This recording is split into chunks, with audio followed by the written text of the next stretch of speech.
Hola y bienvenidos. Hoy vamos a analizar uno de los textos más famosos del mundo, el Salmo 23.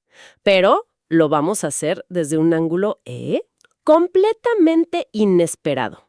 Nuestras fuentes son dos sermones de un evangelista, Edgar Montilla, que desarman el Salmo no como un poema, sino como un manual de pastoreo, muy práctico y a veces bastante crudo.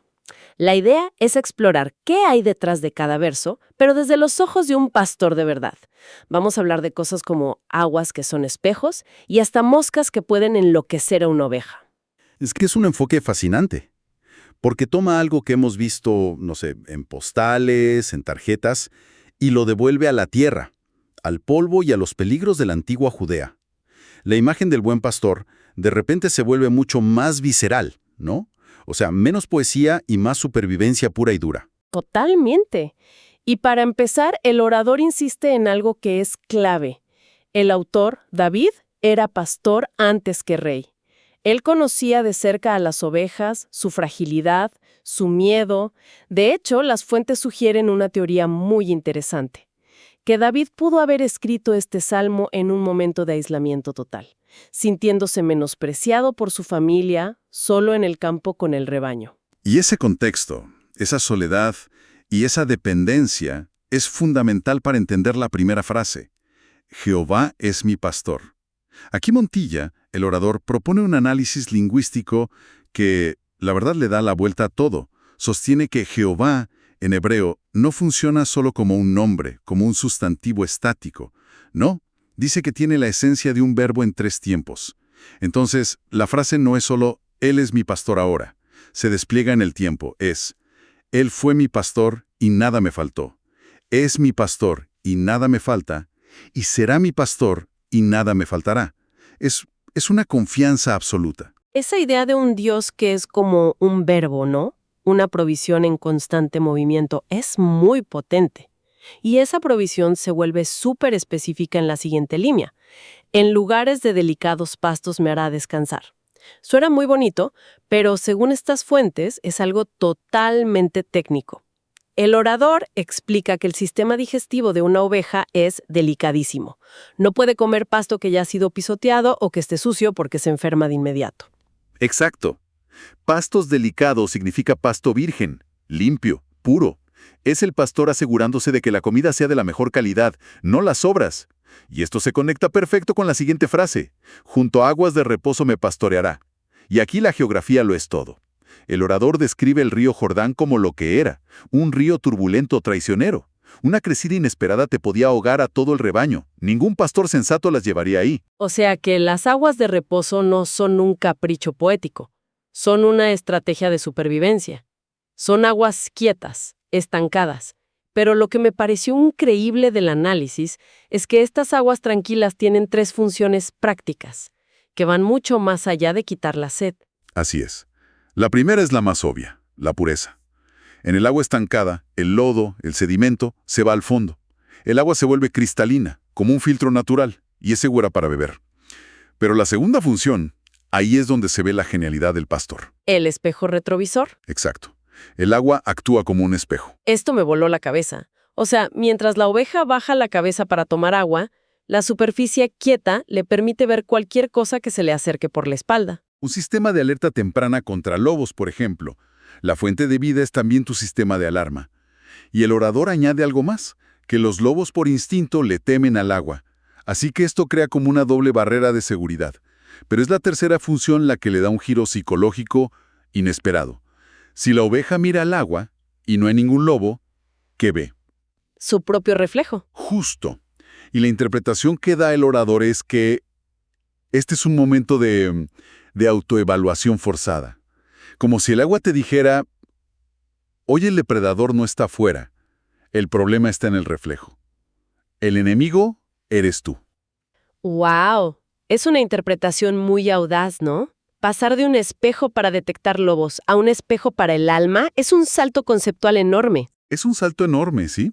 Es principalmente una analogía que él usa para la audiencia, pero la basa en la idea de que en la quietud, cuando las amenazas externas están controladas, es cuando uno se enfrenta a sus propios problemas.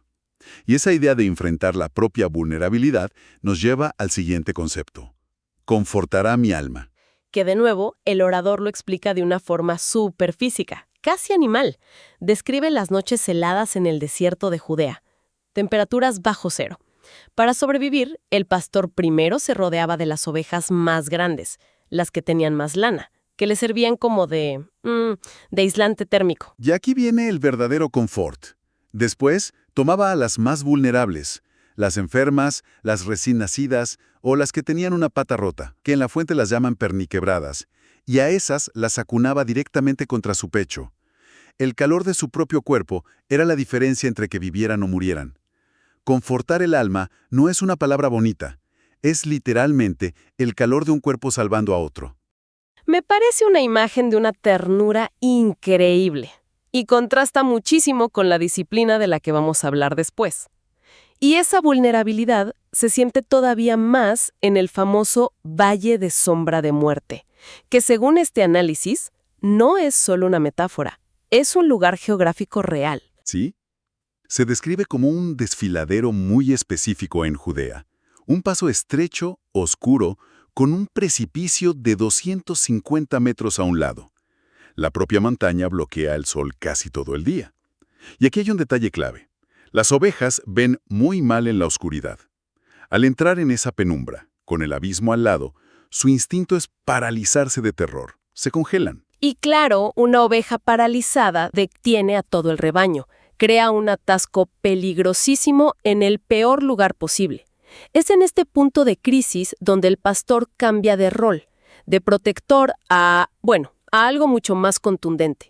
Y ahí entran las herramientas, tu vara y tu cayado. El análisis se enfoca en la vara. La describe como un palo corto, pesado, casi un garrote. Cuando una oveja se niega a avanzar por el miedo, el pastor usa la vara para darle un golpe seco por detrás. El orador usa la palabra pullar. No es una caricia, es un impulso doloroso pero necesario para que el rebaño siga avanzando y salga de una zona peligrosa. Pero la analogía va mucho, mucho más allá de un empujoncito. Aquí es donde la interpretación se pone extrema y controversial. El orador plantea la pregunta: ¿qué hace el pastor si una oveja es tan terca que, a pesar de los golpes, se niega a moverse, poniendo en riesgo a todas las demás? Y la respuesta que da es impactante. Afirma que, como último recurso para salvar a esa oveja y al rebaño, el pastor usa la vara para partirle una pata. A ver, espera, detengámonos ahí. ¿Estás diciendo que el orador afirma que un pastor le rompería deliberadamente la pata a una de sus ovejas? Es que suena increíblemente violento. Cambia por completo la imagen del buen pastor. ¿Lo presenta como una práctica real, documentada, o como su propia metáfora sobre la disciplina? Porque la implicación es muy fuerte. Es una pregunta crucial. Y sí, él lo presenta como una práctica real de los pastores de la antigüedad, aunque extrema y desesperada. No da una fuente histórica externa, así que hay que entenderlo dentro de su interpretación de la metáfora. La lógica que expone es paradójica y brutal. El acto de violencia va seguido de un acto de cuidado inmediato. El pastor entonces levanta a la oveja herida, la carga sobre sus hombros y la lleva él mismo el resto del camino. O sea que el dolor que le inflige fuerza una dependencia total. La oveja que no quiso obedecer ahora no tiene más opción que ser llevada, sintiendo el calor y el latido del pastor.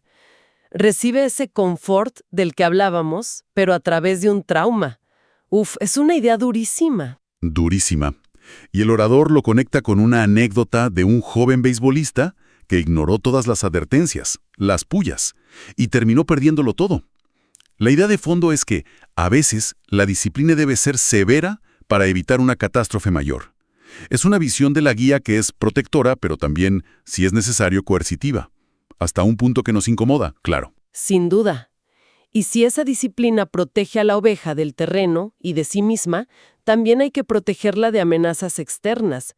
Y eso parece conectar directamente con la imagen que sigue. Aderezas mesa delante de mí en presencia de mis angustiadores. Exactamente. El orador identifica a los angustiadores como los lobos. Explica que la táctica del lobo no siempre es el ataque directo, sobre todo si el pastor está cerca. Su estrategia puede ser psicológica. Se quedan a lo lejos y aúllan. Ese sonido aterroriza a las ovejas. Entran en pánico y no bajan la cabeza para comer. Y una oveja que no come se debilita, se queda atrás y ¡pum!, se convierte en presa fácil. Entonces, aderezar la mesa no es poner un mantel. Es el acto del pastor de crear un perímetro de seguridad tan claro, tan imponente, que las ovejas se sienten seguras para ignorar los aullidos y comer. Es una guerra psicológica en la que el pastor le dice al lobo: tus amenazas son puro ruido.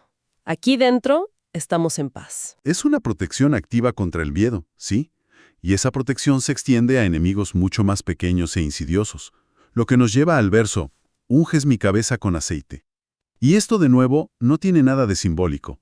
Es una medida veterinaria, esencial. ¿El problema de las moscas era tan grave como para tener que hacer algo tan laborioso con todo el rebaño? Absolutamente. El orador describe un tipo de mosca que pone sus huevos en las fosas nasales, que siempre están húmedas, de las ovejas. Las larvas eclosionan y empiezan a excavar en la carne. Esto causa infecciones, úlceras, fiebre y un dolor tan insoportable que la oveja se vuelve loca. Se golpea la cabeza contra las rocas para intentar aliviar el tormento, y muchas veces muere así. El orador incluso hace una conexión teológica, recordando que uno de los nombres bíblicos para el diablo, Belcebú, se traduce como el señor de las moscas. ¡Qué imagen tan terrible! Y la solución es el aceite. Es la solución. El pastor preparaba una mezcla de aceite de oliva, azufre y especias, y ungía la cabeza de cada oveja. Y esto tiene dos efectos prácticos y geniales. Primero, la superficie se vuelve resbaladiza. Las moscas no pueden posarse para poner sus huevos. Como dice el orador, lo que el enemigo quiere sembrar simplemente te resbala. No encuentra dónde agarrarse. Me encanta esa frase. El ungüento es una barrera literal. Y hay un segundo efecto, más directo todavía. Si una mosca se las arrella para posarse, el aceite le empapa las alas. Se le pegan, ya no puede volar. Queda atrapada, neutralizada en el acto, y se convierte en presa de otros insectos. El ungüento no solo protege, sino que convierte al atacante en víctima. El arma del enemigo se vuelve contra él. Increíble. Hemos pasado por provisión, guía, disciplina extrema, protección contra depredadores grandes y pequeños. Y el Salmo termina con una promesa. Ciertamente el bien y la misericordia me seguirán todos los días de mi vida. Pero según este análisis, la palabra seguirán se queda muy corta, ¿verdad? Se queda cortísima. El orador argumenta que el verbo hebreo original es mucho más activo, más enérgico. La traducción más precisa no sería seguir, sino perseguir. El bien y la misericordia no te acompañan pasivamente como un perrito. Te persiguen. ¿Y qué implica ese cambio de palabra? De seguir a perseguir. La imagen que pinta el orador es muy potente. Describe a alguien que está cansado, que quiere renunciar, salirse del camino. Se da la vuelta para huir, para volver atrás. Pero al hacerlo, choca de frente con dos figuras que le bloquean el paso: el bien y la misericordia. No solo caminaban detrás, lo estaban cazando para asegurarse de que no se desviara. Lo empujan de vuelta al camino, de regreso a la casa de Jehová. No es una compañía opcional, es una fuerza activa que te impide rendirte. Visto así, el Salmo entero es todo un viaje. Pasa de la provisión más tierna a la disciplina más brutal. De la protección sanitaria al rescate forzoso. Este análisis realmente transforma un poema que parece reconfortante en un manual de supervivencia que detalla un cuidado increíblemente minucioso, pero también inmensamente exigente. Y creo que ahí está la reflexión final que nos dejan estas fuentes. Este análisis nos presenta una visión del cuidado que es, a la vez, profundamente protectora y radicalmente controladora. Aceptamos felices la idea de los pastos delicados, del aceite protector, pero este modelo también incluye la puya dolorosa y, en su interpretación más extrema, el hueso roto por nuestro propio bien.